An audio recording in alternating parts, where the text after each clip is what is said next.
इस वीडियो की सहायता से हम यूक्लिड विभाजन प्रमेय का प्रयोग करके मासा ज्ञात करना आपको सिखाएंगे। तो आइए जानते हैं कि यूक्लिड का विभाजन प्रमेय क्या है। जैसे हम एक संख्या ले लेते हैं 9।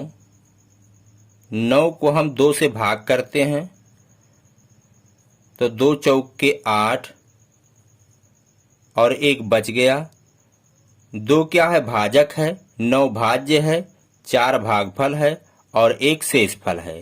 तो हम इस तरह से लिख सकते हैं 9 बराबर 2 गुणे 4, 2 गुणे 4 2 चौके 8 प्लस 1 हो गया 9। तो ये क्या है? भाज्य। भाज्य बराबर होता है 2 क्या है? भाजक है। भाजक 4 क्या है? भागफल प्लस 1 क्या है? 1 है शेषफल।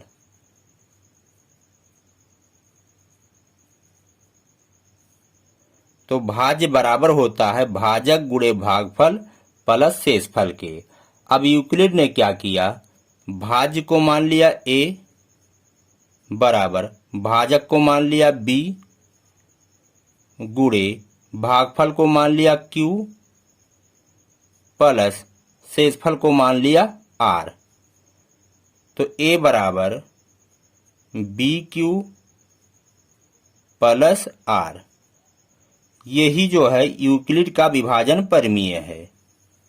हम इसी के सहयोग से मासा निकालना आपको सिखाएंगे। तो यही आपको याद होना चाहिए कि a बराबर BQ प्लस r। a क्या है? ये 9a है। b क्या है? ये 2b है। ये q है और ये जो है r है। आपको इतना बात याद होना चाहिए। अब आइए हम उदाहरण लेते हैं और आपको मासा निकाल करके दिखाते हैं। तो चलिए उदाहरण लेते हैं 26 और 91। 26 और 91 इसका हमें HCF निकालना है यूक्लिड विभाजन प्रमेय द्वारा। तो यूक्लिड विभाजन प्रमेय क्या है? a बराबर BQ प्लस r। ये यूक्लिड विभाजन प्रमेय है। अब इसमें जो है इन दोनों संख्याओं में कौन छोटी है कौन बड़ी है? 26 छोटी है, 91 बड़ी है। तो 26 से आप 91 को भाग करेंगे, कितनी बार जाएगा? 26 तिया 3 बार जाएगा। 3 छक 18 के 8 हासिल है 1, 3 दूना 6 और 1 7, 78। घटाएंगे 11 में से 8 गए 3 और 8 में से 7 गए 1। तो ये है A, ये है B, ये है Q और ये है R। तो प्रथम चरण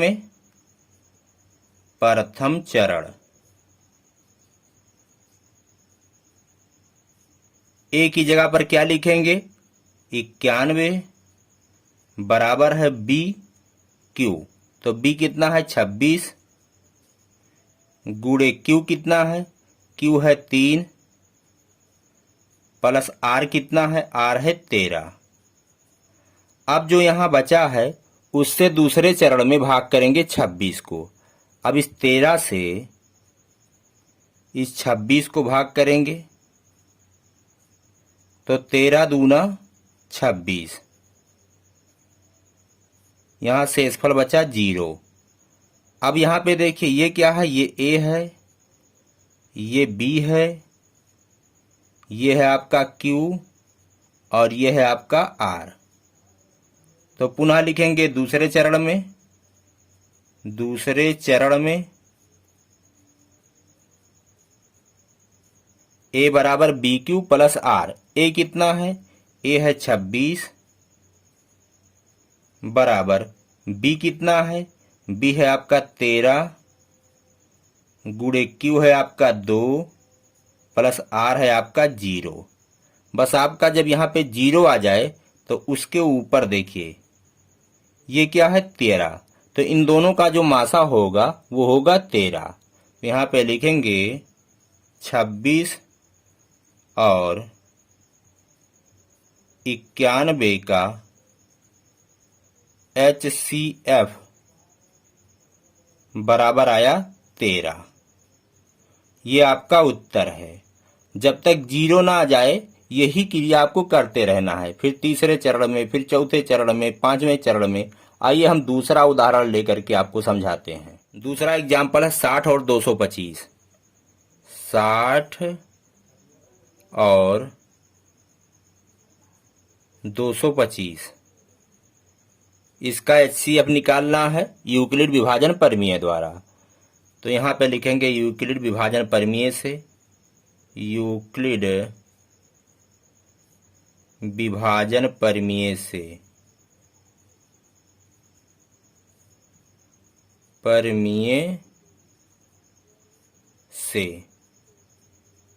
यूक्लिड का विभाजन परिमेय क्या है? A बराबर BQ प्लस R।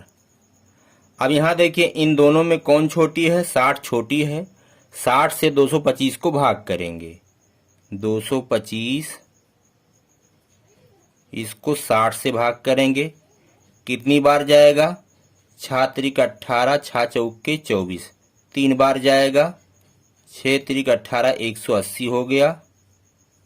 घटाएंगे, 5 में से 0 गए 5, 12 में से 8 गए 4, यहाँ 1 में से 1 गए 0। तो ये है A, 225 है A, 60 है B, ये 3 है Q, 45 है R। तो प्रथम चरण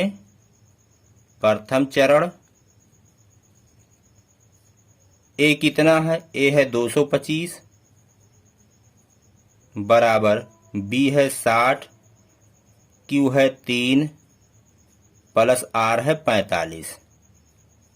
अब क्या करेंगे? 45 से इस 60 को भाग करेंगे। कितनी बार जाएगा? 1 बार जाएगा। 45 इक्कम 45। घटाएंगे, 10 में से 5 गए 5, 5 में से 4 गए 1। अब दूसरे चरण में देखिए, दूसरा चरण है। दूसरे चरण में A है 60, B है 45, Q है 1, 15 है R। तो 60 बराबर 45 गुणे 1 प्लस 15। जब तक 0 नहीं आ जाएगा शेषफल, जब तक आपको ऐसे भाग करते रहना है। अब इस 15 से 45 को भाग करेंगे। कितनी बार जाएगा? 15 तिया 45। शेषफल आपका 0 आ गया। यहाँ A क्या है? 45 है, B है 15, Q है 3, R है 0। तो तीसरे चरण में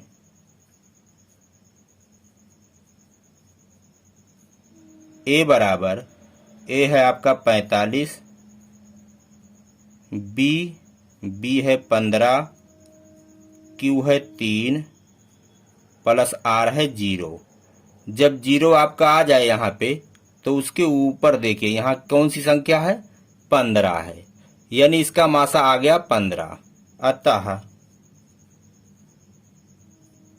60 और